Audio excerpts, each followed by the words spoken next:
Vascaíno do Cerrado.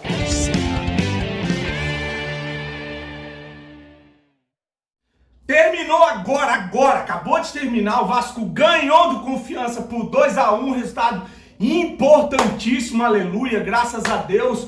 A gente foi para a 6ª colocação, conseguimos passar mais 2 adversários, veja bem, passamos 2 e o de 10º para 8º, agora deixamos mais 2 para trás, indo de 8º para 6º, uma vitória importantíssima e enfim a 3ª vitória consecutiva do Vasco da Gama, que somado àqueles 2 empates, a gente tem aí uma sequência que pode sim colocar o Vasco, como eu falei no vídeo mais cedo, candidato a entrar no G4.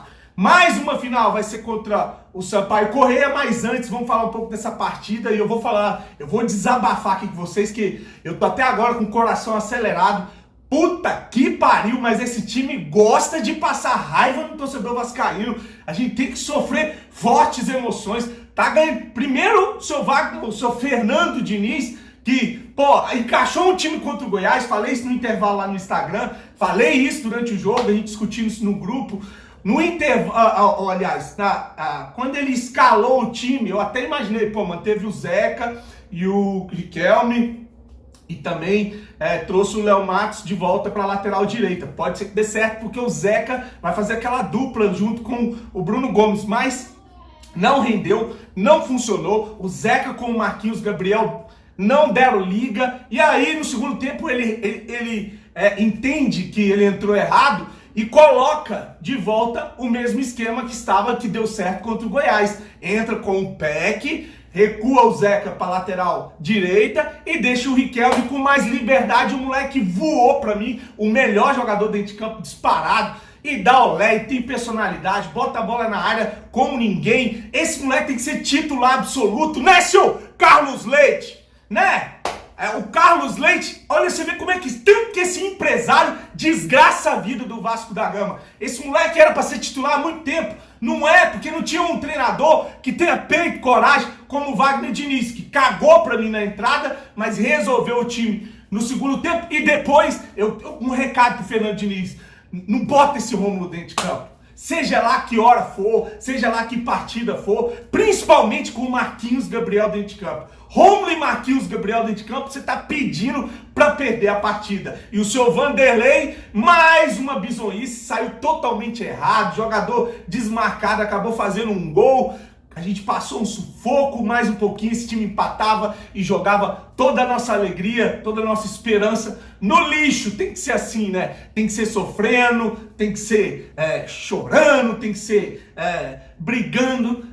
Senão não é Vasco, né? E o torcedor passa mal pra caramba, mas no final um alívio. E a gente tem que entender o seguinte, parece que tá pegando no pé, parece que tá sendo chato. Não, a gente tá feliz com a vitória, feliz com uma sequência, 2 empates e 3 vitórias, né? 3, 6, 9 e com 2 dá 11. 11 pontos nesses jogos aí do Fernando Diniz e a invencibilidade. Vamos pro Maranhão fazer uma outra final. Tomara que esses jogadores entrem com uma postura que entraram no segundo tempo, que foi o time que entrou contra o Goiás, com aquele espírito, com aquela pegada ofensivo, mais vertical, explorando a linha de fundo, chegando mais no gol adversário.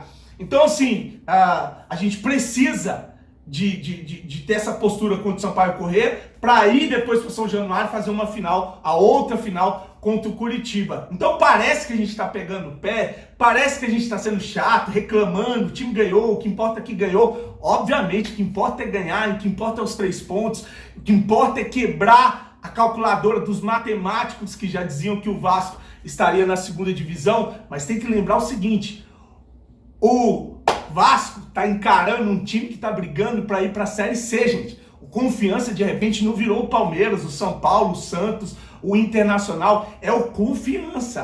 Mas tem jogos que eles não perdiam, o time encaixou, beleza. Pode ser a porra que for, vai continuar sendo Confiança, com todo respeito ao time de Sergipe, morei lá. É o Confiança brigando para se manter na 2ª divisão. A meta deles é essa, é ficar na 2ª divisão. Então o Vasco tem que entrar com uma postura de Vasco, tem que entrar como entrou no segundo tempo, tem que mandar no jogo. E aí depois, como entrou no segundo tempo, depois que o time fez os 2 gols, acabou tomando um sufoco, toma um gol numa bizonhice e quase bota tudo a perder. O importante, mais uma vez, é que a gente conseguiu uma vitória, mesmo por 2-1, e lembrar que a gente vai precisar de saldo de gol, essa parada vai ser muito apertada. Mas tem que ter metido 2, 3, tem que entrar e tem que definir, tem que entrar com uma postura de time que quer realmente voltar para a primeira divisão. Então tá aí, vou até deixar aqui para a opinião de vocês com relação aos jogadores, quem vocês acham que jogaram bem. Para mim o Vanderlei mais uma vez falha, inseguro em vários lances, sorte que não perdemos ou empatou. A dupla de zaga, o Ricardo Graça, para mim jogou bem. O Castanho naquele lance ali, que tem muita gente dizendo que é pênalti, outros dizendo que não foi imprudente, fez a carga nas costas do cara. Acho que o que livrou o Castanho e a gente é porque o cara valorizou demais, ele esticou as duas pernas como se tivesse tocado embaixo e ele não foi, ele recebe uma carga por trás, mas não era para ele se esticar, espichar como ele se espichou, e acho que a postura do jogador do Confiança acabou fazendo com que o juiz, o Klaus, não desse ali o pênalti para o Confiança, e logo depois a gente faz o gol. O Germancano eu tinha colocado no grupo minutos antes, um grupo que a gente bate papo dos youtubers ali, falei, cara, o Germancano hoje podia dar o ar da graça, né? Precisaria de um golzinho dele aí pra gente poder sair dessa situação. Foi fechar a boca, o cara dominou uma jogada que veio ali, o Vasco atacou mais pelo lado esquerdo. Aliás, se o Morato hoje, nulo, ainda quando a gente estava ganhando de 2-0, teve a bola de fazer o 3-0, por que não tocou? Chutou ela lá na puta que pariu. E ali, voltando pro lance, o Nenê dá assistência e o Germancano, com a qualidade dele, né, dominou e botou pra dentro.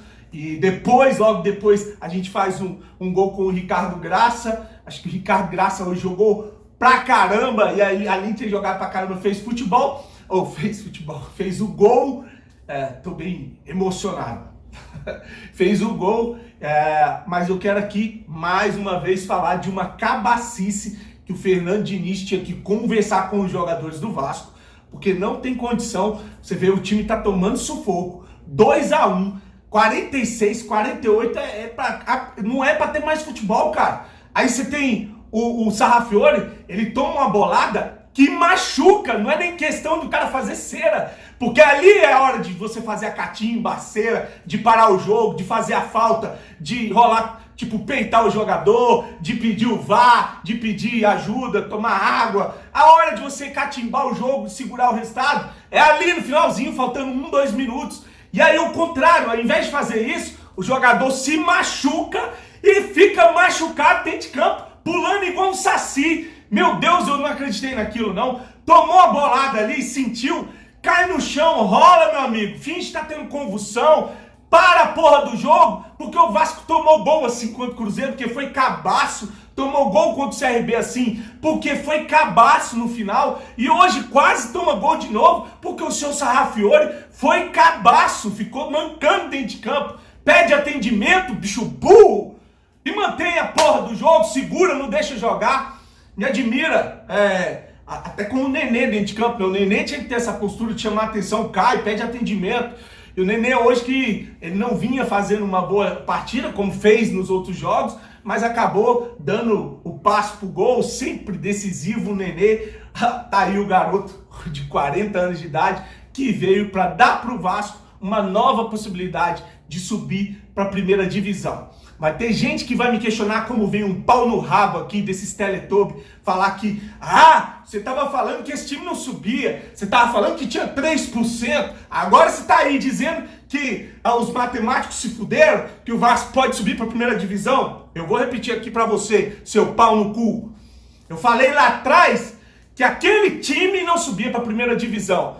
O time do Vasco, o time que estava entrando dentro de campo, não tinha condições nenhuma de subir para a primeira divisão. Mas com a chegada do Fernando Diniz e do Nenê, você vê que bastou um jogador de qualidade. Se a gente tivesse uns 3, o Vasco era líder aí na frente do Curitiba, já tinha renovado com o Cano, já estava fazendo o planejamento da Série A situação já era outra, totalmente diferente. Se tivesse 3 jogadores ou 4 do nível do Nenê. Tanto é que foram perguntar pro Diniz se ele queria contratações, e ele falou, eu quero se for do nível do Nenê. Se não for do nível do Nenê, nem precisa contratar. Vamos com o que tem. Então, eu fiz a crítica lá atrás porque aquele time não subia para a primeira divisão de jeito nenhum. Você vê que com o Nenê, o Fernando Diniz e essa sequência, a gente ainda está a 5 pontos do G4. Não pode vacilar. Se perder pro Sampaio Corrêa, bate na madeira, isola ou empata, a gente volta a mesma penúria. Agora não volta para 10º, né?